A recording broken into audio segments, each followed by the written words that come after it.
Si Brad, isa siyang medical student sa pinaka-the best na med school. Paborito ni Brad tumambay sa kama niya at dito siya araw-araw at gabi-gabing nag-aaral. Mahilig mag-aaral si Brad, isa siyang dedicated medical student. Ngunit dahil dito, na-sacrifice ni Brad ang ibang aspeto ng kanyang buhay.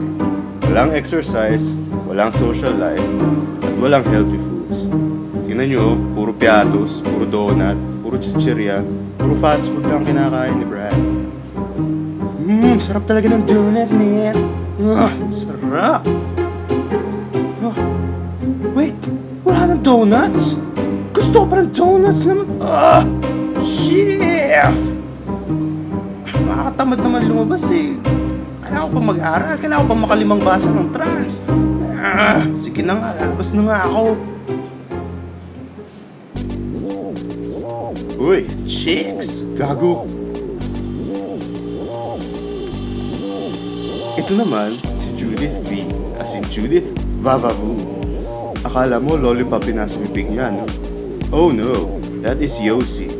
As in, yo, sindihan mo naman ang cigarette ko, bro. As you can see, hindi lang Yossi ang bisyo ni Judith. Mahilig din siya sa mga beer, boys, and beds. Isa kasi siyang party girl by night, bed sales lady by day. Favorite ni Judith ang mag-hangout with boys, tulad na lang nitong si Nash. Unhealthy ang relationship ni na Judith at Nash. Puro bisyo. Bukod pa doon, gumagamit sila ng ipinagbabawal na gamot. Censored, guys. Censored. Bawal makita ito. Close the door, guys.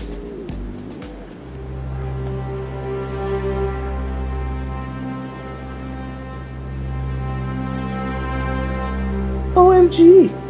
Paano kung magiging din ako? What if maging preggers din ako? Ito naman, si Mrs. Yang. 28 weeks na siyang buntis. Lagi siyang stressed at busy sa bahay. Hindi rin siya nagpa-prenatal consult. Ang masama pa, ang asawa niya, na si Mr. Yim, ay mainitin ang ulo at malimit awayin si Mrs. Yang. Han, may dinner na ba? Ano? Wala pa? Wala ka pang niluto? Ashley! Nakakainis ka!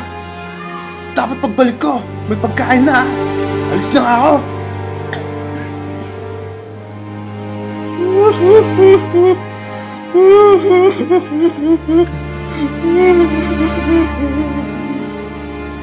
Dahil laging nasasaktan siya, nagtitake siya ng medications, painkillers, antibiotics, antidepressants, at kung ano-ano pang gamot mula pa nung simula ng kanyang pagbubuntis. Lungkot ko. Kawawa naman ako.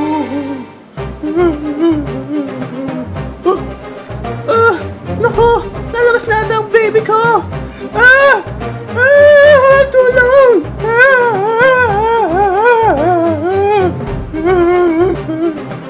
Meanwhile, na-admit sa ER si Judith dahil bigla siya nag-collapse dahil sa sobrang pagda-drugs. Kaya yan, tits.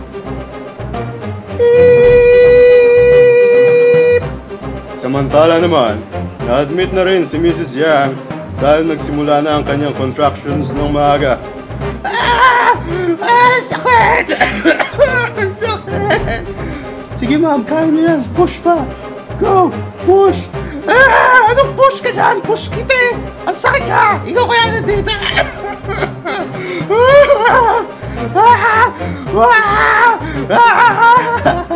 Oh no, delikado yata to. Hindi ko na kaya. I'm sorry sir, pero ang anak niyo po ay may congenital heart deformities. Mahirapan po kami siguro yung kanyang kaligtasan. Ano? Bakit ganun? Bakit? Siguro po kasi laging stressed si Mrs. na siya ay nagbubuntis at sa mga iba't ibang gamot. Naku naman, paano na? Papunta na si Brad sa kanyang duty sa ER nung biglang ano to? Ang bigat na ang dibdib ko. Teka lang. Kailangan ko pa mag-aral. Kailangan ko pa mag-aral. Hey, are you okay? Brad, gising ka, Brad. Oh no! Ang sad naman ng mga pangyayari. I-rewind nga natin para maiba ang ending. Are you ready, guys? Ito naman, si Brad. Kahit maraming inaaral, lagi siyang may positive attitude.